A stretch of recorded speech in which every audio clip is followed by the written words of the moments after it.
The sun is high over the Loango Wildlife Reserve, casting golden light across the gorilla habitat.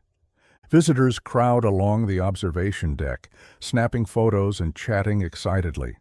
Behind thick glass, a massive silverback named Jengo lounges on a patch of grass, chewing absent-mindedly on a branch. Then, a sound cuts through the background chatter. A thud, someone gasps. A stroller screeches to a halt, heads turn. A woman has collapsed near the enclosure. She lies motionless on the viewing path, half curled, one arm outstretched toward the barrier. Her bag spills beside her. Phone, map, water bottle, all splayed across the cement. For a second, the crowd freezes. Then, a man shouts, "Somebody call for help!" Several visitors fumble for their phones. A young staff member bolts from the nearest security post, radio in hand. Inside the enclosure, Jengo stops chewing. He rises. It's subtle at first, a shift in posture, a slow step toward the glass. But then his eyes fix on the woman. The branch falls from his hand. In the control room nearby, Park Ranger David Ayen watches the live feed from overhead cameras. "Dispatch medical to Sector D," he says into his radio. "Adult female, unresponsive." In the background, the silverback inches closer to the glass. "Hold up," David adds, narrowing his eyes at the screen. "Jengo's reacting." Down at the enclosure, guests begin backing away. A few children cry. The woman, still unmoving, lies just feet from the viewing window. Jengo stops directly in front of her. His massive hand rises and gently touches the glass. Gasps ripple through the onlookers. "Oh my God," someone whispers. "Is he trying to reach her?" He doesn't pound, doesn't roar. He just stays there, hand pressed flat, dark eyes locked on the woman's pale face. Minutes pass. Then Jengo begins pacing, back and forth, keeping the woman in view. His vocalizations shift. No longer soft grunts, but short, sharp bursts. Agitated, but not aggressive. Medical staff arrive with a stretcher and defibrillator. They kneel beside the woman. A nurse calls out vitals. Faint pulse. Respiration shallow. Possible seizure. Maybe cardiac. As they work, Jengo mirrors their every motion. When they roll her onto her back, he rises to his full height. When they press the oxygen mask to her face, he leans in closer, palm still hovering against the glass. The medics begin CPR. Jengo flinches. "Jesus," David mutters from the monitor room. "He's sinking with them." Suddenly, the woman jolts, a faint spasm in her leg. One paramedic yells, "We've got her!" At the exact moment her eyes flutter open. Jengo lets out a deep guttural hum, one long breath that vibrates through the glass. Not rage, not warning, something else entirely. Jengo doesn't move. Even as paramedics surround the woman, even as guests are ushered away and the area is cordoned off, he stays. Hands pressed to the glass, eyes fixed, muscles tight with something that looks like concern. "Elise." Name's Elise Maddox, a staff member calls, reading her ID aloud as he hands it to the lead medic. No medical allergies listed. "She's lucky someone saw her drop," another medic says, checking her pulse again. "Could have been a full arrest if we were 5 minutes later." They begin preparing the stretcher. Elise, now semi-conscious, groans and moves her head slightly. Her eyelids flutter, then shut again. Inside the enclosure, Jengo lets out another deep, vibrating rumble. The sound is low and mournful. Observers pause. "Is he vocalizing because of her?" a guest quietly asks from behind the roped-off line. From the staff tower above, Ranger David watches Jengo's behavior closely. His finger hovers over the intercom. "That's a contact call," he murmurs. He usually only does that when he loses sight of his troop. "But he's alone," another staffer says. "It's not distress for his group." "No," David replies slowly. "It's for her." The medics lift Elise carefully. The moment her body leaves the ground, Jengo starts pacing again. Fast. Short bursts of movement. He circles the glass, then pounds it once. Not hard enough to crack, but enough to make everyone flinch. He stops again, crouches low. His breathing speeds up. Is he panicking? Someone asks. I don't think so, David says, watching intently. I think he's reacting to her panic. Down at the scene, Elise's heart rate spikes. Monitors beep rapidly. Her body tenses, muscles twitching, as if fighting the sedatives. Her mouth moves. No one can hear her clearly, but the paramedic closest leans in. She said, "Jengo?" he says, glancing up. Did she say that? Everyone freezes for half a second. Then, Jengo does something unexpected. He sits, straight, calm, alert, eyes never leaving her face. I think she knows him, one of the junior rangers mutters. That's impossible, says another. She's a visitor, first-time entry. But David is already scrolling through staff archives. Wait, he stops. 7 years ago, Elise Maddox, volunteer, 3-month wildlife enrichment intern, specialized in early-stage social exposure with primates. The room goes silent. Jengo was introduced to human enrichment protocols that year, David adds. She worked with him directly. Meanwhile, Elise is loaded into the medical cart. The wheels bump over the path.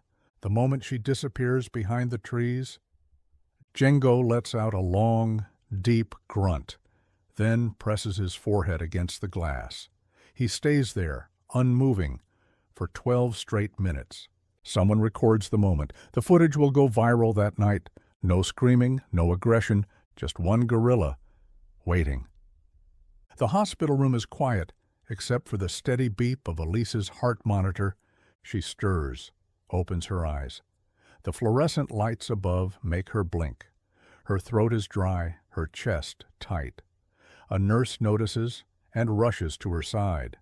You're okay, the nurse says softly. You had a seizure, possibly cardiac-related. You collapsed at the reserve. Elise turns her head slowly. The gorilla? She whispers. The nurse pauses. You remember? Elise's eyes fill with tears. He was there, right in front of me.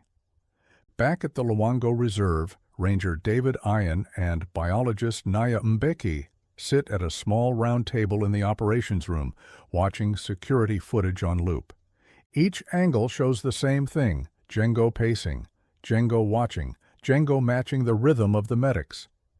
When Elise flatlined, even for just seconds, Jengo had slammed the glass and let out a cry that echoed across the habitat. He recognized her, Naya says. David leans forward.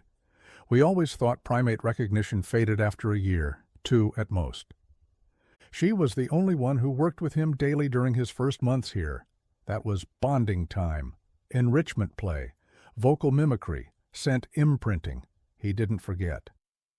The footage switches to older archived video, a younger Elise, laughing softly while a juvenile Jengo plays near the fence line, mimicking her hand movements. He reaches for a toy through the mesh, she hands it to him, and he grunts in approval.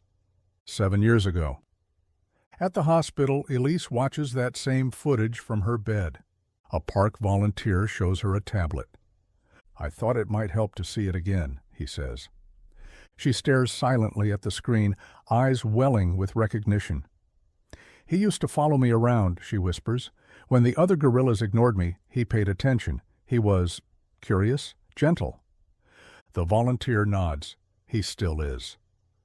Elise turns to look out the window. I remember falling. Everything went black. But right before I passed out, I saw him, his face. I felt calm. Later that afternoon, a quiet conversation takes place in the director's office. I want to go back, Elise says, voice firm. Not in, just to the barrier. David hesitates. You just got out of the hospital. I have to see him, she says. I need to know if what I felt was real. That evening, as the sun begins to dip, a special escort vehicle drives Elise through the park. The reserve is closed early, crowd-free, silent.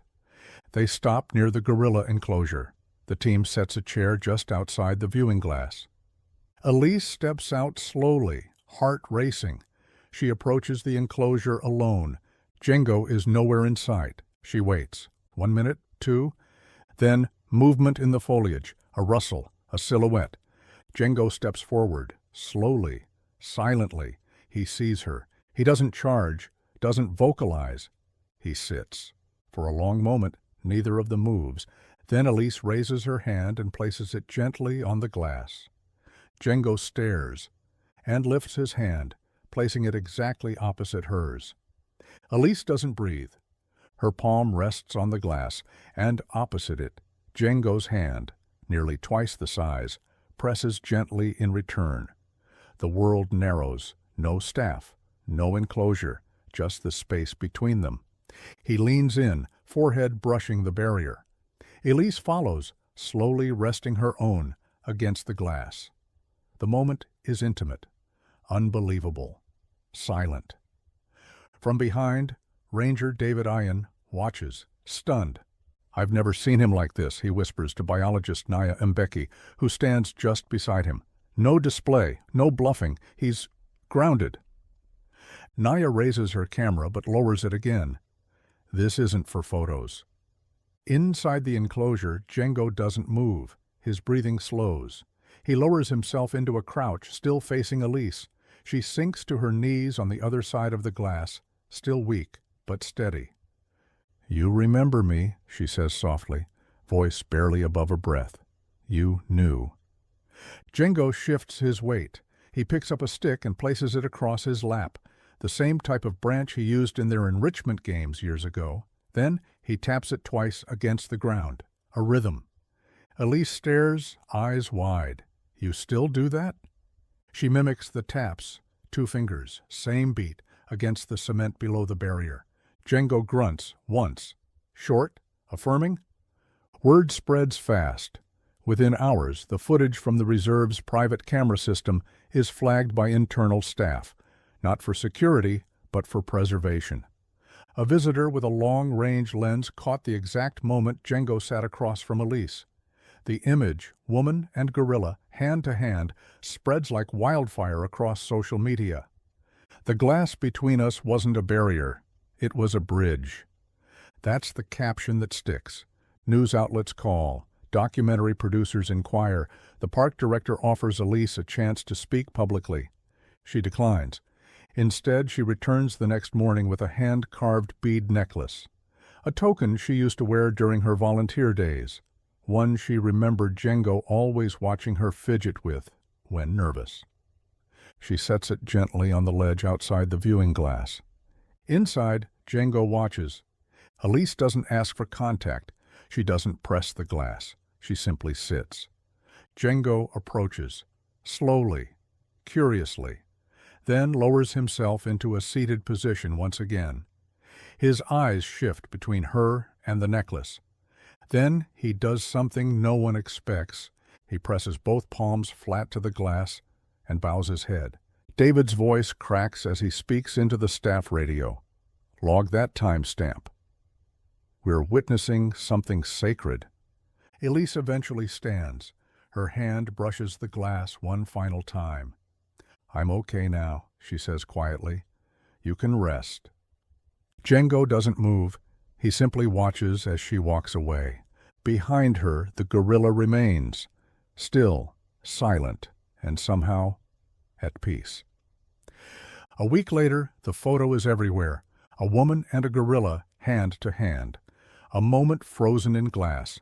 News anchors debate it. Scientists analyze it. Social media floods with theories. Was it memory, empathy, something else entirely? But Elise stays quiet. Back at the Loango Reserve, life continues. Guests return, cameras click, school groups file past exhibits. But something's changed. Visitors pause longer at the gorilla enclosure now. They speak softer, watch more closely, especially when Jengo appears. He doesn't perform, doesn't pose. He simply watches. And sometimes he waits. Inside the staff wing, Ranger David sits across from Elise in the break room. A laptop between them replays footage from the collapse, from the glass press to the pacing to the final bow. Elise shakes her head slowly. I still don't understand why he did it. David doesn't answer right away. Then, maybe it wasn't about why. Maybe it was about who. They sit in silence for a beat. Elise glances at a side monitor where Jengo is currently sitting under a tree, quiet and calm. He knew I was scared, she says. I didn't feel alone. David nods. That's more than most people get in a lifetime.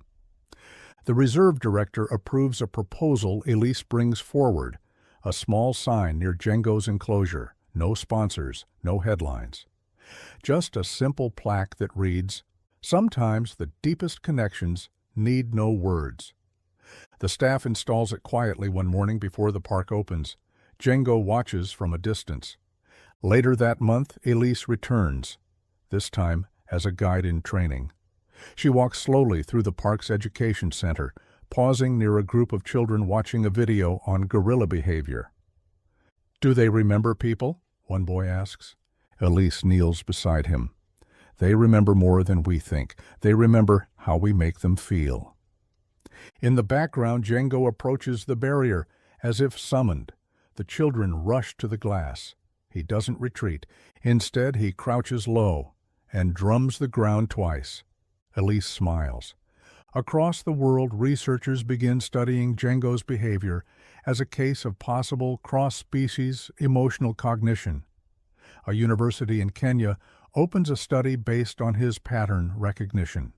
A sanctuary in Rwanda expands its compassion-based care model, citing the Jengo moment as evidence. Elise never claims ownership. She tells her story only when asked, and always with one caveat. He didn't save me because I was special. He saved me because he could feel something was wrong. That's not human. That's alive. The final shot returns to the enclosure at dusk. Jengo sits at the edge of the grass, facing the viewing area. Beyond the glass, Elise stands alone, just watching. No touch, no pressure. They don't need it anymore, because the moment has passed, but the bond remains, and through the barrier that once divided them, a silent, sacred truth endures. What Jengo did wasn't instinct, it wasn't training, it was something else, something we often pretend only humans are capable of. He recognized someone in need, and he chose to stay. No growling, no fear, no barrier strong enough to stop that connection. This wasn't a story about a woman collapsing. It was a story about what rose up to meet her, a silent, towering presence that didn't walk away. If this story moved you, tell us in the comments. Do you believe animals remember the people who were kind to them? Be sure to like, subscribe, and share this story with someone who needs to believe in something bigger. Because sometimes the most human thing you'll ever see comes from the other side of the glass.